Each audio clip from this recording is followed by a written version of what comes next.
Abordamos este tema hoy día con un referente en esta materia, el académico de la Escuela de Negocios de la Universidad Adolfo Ibáñez, Rafael Berguán, nos acompaña hoy día en Más que Números. ¿Cómo estás, Rafael? Qué gusto saludarte. Hola, Rafa. Buenos días, hola Catalina, hola Patricio. Gracias por Buenos estar días. acá. Oye, bueno, hemos tenido harto debate en función de este tema, a propósito de lo que ha dicho el Banco Central sobre las advertencias que ha hecho en torno a la reducción de la jornada, de las 40 horas y otras medidas. ¿Cómo interpretas tú, particularmente, Rafael, estas advertencias del Banco Central? Bueno, las interpreto y me escuchan bien, ¿no? Muy Porque bien, la señal, ya, qué bueno. Le saqué la cámara por un problema de, no de hay señal. problema. Mira, las interpreto como también se interpretaron en su momento desde la Comisión de Productividad, en términos de que cuando uno implementa este tipo de políticas, que obviamente a lo que apuntan es a mejorar la calidad de vida de la gente, los países cuando tienen más ingresos, entre otras cosas, tienen acceso a más ocio y por lo tanto generan más condiciones de prosperidad, pero al mismo tiempo estas políticas tienen efectos que son heterogéneos y muchas veces terminan perjudicando a las personas que pretenden ayudar. En la reducción de la jornada, si no viene acompañada de una capacidad de la persona que está trabajando de generar un valor agregado coherente con el mayor costo por hora, porque el contrato se va a mantener y se va a trabajar menos horas, entonces las empresas buscan sustitutos. Ajá. Y eso ocurre típicamente con personas menos productivas, personas mucho mayores, personas más jóvenes que no tienen experiencia, entre otros, que son las personas que están más bien trabajando en torno a las 45 horas en empresas pequeñas que además tienden a ser menos productivas. Este es un problema, el de las 45 horas y la jornada laboral, que es más prevalente en las empresas pequeñas, en las empresas menos productivas y entre personas a su vez que por distintas características, porque necesitan trabajar pedazos de jornada, porque ya tienen una edad más avanzada en la cual están en cosas muy específicas o son jóvenes y no han adquirido todavía la experiencia, son esas las personas que típicamente tienen más probabilidad de terminar perdiendo el empleo. Y entonces el equilibrio, y con esto cierro, es uno en el cual tenemos una jornada laboral más baja y los que siguen trabajando trabajan menos horas y ganan más por horas trabajadas, pero un porcentaje no irrelevante de personas que son más vulnerables por las condiciones que mencionaba, termina sin trabajo, con cero ingresos. Esa preocupación es fundamental cuando uno implementa una política como esta y exige que entonces haya evaluación del efecto que va teniendo. Eso ha dicho en cierta forma el Banco Central y lo había dicho la Comisión antes, y obliga a que la autoridad cuando hace cosas como esta, insisto, haga un análisis no solo en el agregado, pero también por tipo de trabajador, por tipo de empresa, por sector, para ver quiénes son los que podrían terminar peor de lo que estaban antes. Sí. Eh, Rafael, bueno, varias campañas están proponiendo crecer más, crecer al 4%. Ese es como el número, buena cosa que haya un consenso, digamos. Pero cuando uno pregunta cómo esperan crecer ese 4%, muchos te responden que con un punto más de productividad, ¿ah? Como lo tiene Estados Unidos, por ejemplo, y que claro, suena fácil, pero sabemos que es súper difícil. ¿Cómo se podría abordar ese 1% más de productividad en un contexto donde llevamos, no sé, 10 o 15 años con 0% de productividad? Dos cosas, la mitad va vaso medio vacío y que es como el desafío complicado que se ha dicho hasta el cansancio, es que como la productividad no depende de una sola cosa, depende más bien de un contexto que sea favorable para ella, es decir, de un mercado que funcione mejor, de un Estado que funcione mejor, esas son políticas que son variadas, ¿no es cierto?, amplias, a largo plazo, etcétera, y eso independientemente del ciclo, del corto plazo, de la alternancia en el poder en democracia, tiene que ser una preocupación permanente. Lo son también en Estados Unidos, que tú usaste como ejemplo, lo son en Alemania, en Japón, y lo van a seguir siendo en Chile hacia adelante. Pero déjame hacer un comentario, y por lo tanto cualquier compromiso que haya en esa dirección de cualquiera de los candidatos me parece que apunta absolutamente en la dirección correcta. De hecho, yo lo he dicho en este programa para tratar de plantear cosas positivas. Yo creo que tanto el ministro de Hacienda, Mario Marcel, en su rol cuando era ministro, Sí. y el actual ministro de Hacienda, Grau, cuando era ministro de Economía, al final del día, durante los últimos 4 años, desarrollaron una agenda que sí tuvo mucho que ver, más allá de las cosas que pueden no gustarnos, con mejorar la productividad. Todo el tema de permisos va en esa dirección, si bien tal vez no llegó tan allá como otros esperaban, pero va en esa dirección. Mm. Lo que queda pendiente es la armonización del Estado en un sentido más amplio en la parte laboral.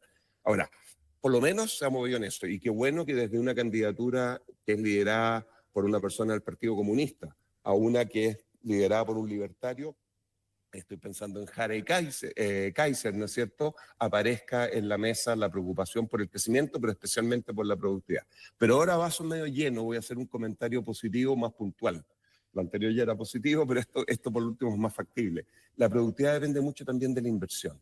Y Chile, por razones de incertidumbre, por razones de incerteza jurídica, de política pública y por un contexto internacional complicado, pero sobre todo por razones internas, hace bastante rato que ha venido enfrentando un entorno poco favorable para la inversión.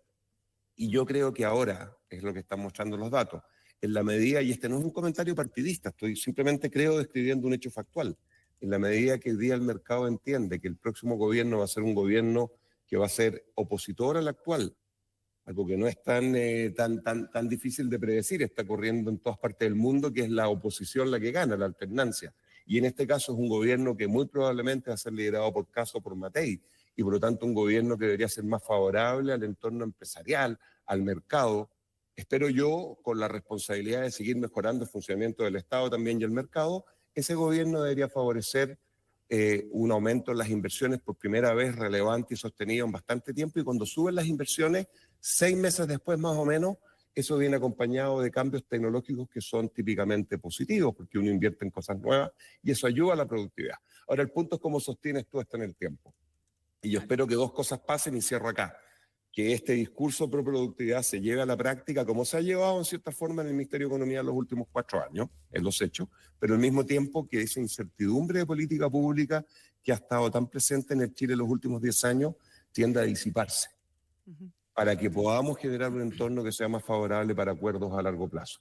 Si esas dos cosas pasan, yo creo que va a haber una mejora relevante en la productividad. Rafael, ¿qué aprendizajes podemos tomar de la experiencia internacional donde se ha materializado la reducción de la jornada laboral y que ha tenido impactos en la productividad? Bueno, el aprendizaje, déjame hacer dos cosas. Primero, el primer aprendizaje es lo que dije hace un rato atrás, en términos de que cuando uno hace estas políticas, que insisto, tienen sentido cuando uno va avanzando en términos de ingreso per cápita, pero son un resultado del desarrollo, no son una fuente de desarrollo, son una fuente de prosperidad, son la manera como el crecimiento económico y el desarrollo económico se traducen en lo que importa, que es calidad de vida. Pero insisto, son un resultado de, no podemos poner la carreta ante los bueyes, no podemos bajar la jornada a niveles que implican costos por persona tan altos, especialmente en el mundo actual, con las opciones de reemplazo tecnológico que existen, porque vamos a terminar perjudicando a aquellos que queremos beneficiar. Entonces, lo primero, la experiencia es que cuando hubo países que se adelantaron demasiado a estas políticas, lo que terminaron enfrentando fue básicamente como resultado de voluntarismo la obligación de revertir estas políticas. Incluso la experiencia francesa, que es un país que, bueno, primero está en Europa y tiene un tipo de política más propia de Europa, ¿no es cierto?, más cercana al rol del Estado, históricamente, como es en general Europa, y mucho más avanzado que nosotros, cuando implementó reducciones de 40 a 36, ha tenido que obligatoriamente revertir muchas de estas políticas porque significaron aumentos en costos que empezaron a aumentar de manera muy relevante el desempleo. E insisto, especialmente el desempleo de personas que están en la parte más vulnerable de la distribución de ingresos. Entonces, la primera experiencia es entender que si uno esto lo hace demasiado apresuradamente y sin tener la certeza de que va a venir acompañado de un aumento en el valor agregado a las personas, gracias, por ejemplo, a una ganancia de productividad, puedes terminar con un remedio que sea peor que la enfermedad. Y lo segundo es que cuando uno ve la experiencia francesa, la experiencia, por ejemplo, portuguesa, cuando bajaron su jornada, es que hicieron dos cosas que en Chile no estamos haciendo. Año a año, cuando implementaron esta reducción, fueron evaluando el impacto que iba generando en la economía. Sobre todo, insisto, en estos grupos que son más vulnerables y que pueden terminar sin pega, porque al final ese es el peor de los mundos para ellos. Y lo segundo, cuando fueron evaluando estas políticas y encontraron problemas en grupos específicos, complementaron la reducción de la jornada, si es que quisieron mantenerla, pueden revertirla como ocurrió en Francia, complementaron esta reducción de la jornada con políticas específicas orientadas a esos grupos particulares para que al final las empresas no se vieran, si tú quieres, obligadas o motivadas a reemplazar a las personas por tecnología con demasiada profundidad. Entonces, esas dos cosas son fundamentales. Esto no es simplemente voluntarismo, esto no es una cosa promedio en la que afecta a todos por igual, y esto es algo que tampoco depende de sí mismo, sino que tiene que ser complementado con nuestras políticas para que esos grupos que lamentablemente se ven perjudicados con esto sigan trabajando y no terminen peor de como estaban antes. Rafael Berguán, académico de la Escuela de Negocios de la Universidad Adolfo Ibáñez. Estamos hablando de cómo hacer las cosas mejor, el cómo hacerlo. Te quería preguntar por el qué hacer. Como que tengo la sensación de que la matriz productiva chilena está media pegada a lo mismo de siempre, como exportación de frutas, salmones, obviamente minería. ¿Hay algo como distinto, algo nuevo, algo el qué podríamos hacer que hoy día no estamos haciendo, y tal como Paul Romer nos invitó la semana pasada a pensar en algo más audaz y hacer algo que nadie más está haciendo? Bueno, a ver, uno no tiene una bola de cristal y no va a ser capaz de encontrar algo que nadie haya hecho. Yo creo que en este tipo de cuestiones es mejor mirar para afuera y copiar. Copiar no es malo en estas materias, sobre todo cuando uno es un país que está rezagado y tiene la experiencia de ver a otros que se han equivocado. Sí me gusta mucho lo que estás planteando tú, que lo dijo por Ron la semana pasada y lo han levantado varios otros. Yo creo, y déjame decir una cosa un poquito general, que en Chile tenemos lamentablemente un contexto en el cual la posibilidad de asumir riesgos está típicamente demasiado controlada. Chile es un país que por la razón correcta ha sido muy conservador en sus políticas económicas y eso le ha permitido navegar de mucho mejor manera que otros países en la región, porque ha tenido una estabilidad agregada que da señales a largo plazo, porque es un país, lo voy a plantear de esta manera, que es aburrido en lo macro, o fue históricamente aburrido en lo macro. Y el aburrimiento macroeconómico genera un contexto de estabilidad agregado que facilita que luego el mundo privado, que es en todas partes del mundo el que lidera el carro del desarrollo económico, pueda pensarse a largo plazo. Nos han faltado cosas, pero yo creo que en ese contexto, déjame decir una cuestión que me parece relevante, y es que eso tiene que ser complementado con un Estado que, cuando hace política pública, lo haga asumiendo ciertos riesgos.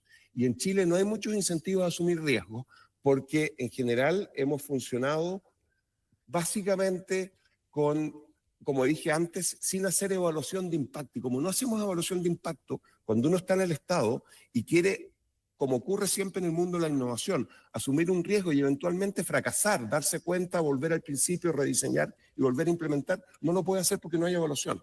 Entonces hay una especie de incentivo al status quo en el Estado.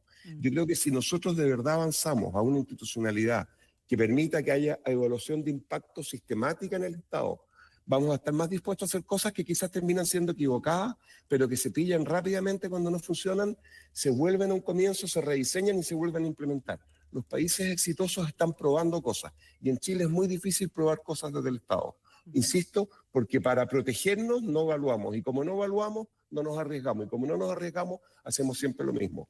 Y voy a cerrar con esto. Por ejemplo, la Corfo, mira, va a parecer un poco distinto, lo digo en 30 segundos. La Corfo es la institución individual que tiene más presupuesto en Chile, en el Estado, la que tiene más presupuesto, no el Ministerio de Economía donde está, pero sí la Corfo como institución aislada, como agencia, y tiene centenares y centenares de instrumentos para apoyar el desarrollo del mercado, centenares, pero todos son chiquititos. ¿Por qué? Porque tenemos miedo que esos instrumentos no funcionen y esa plata se pierda. Pero cuando tú pones más de $1.000 millones en centenares de cosas chiquititas, ninguna tiene relevancia y ninguna cambia la aguja.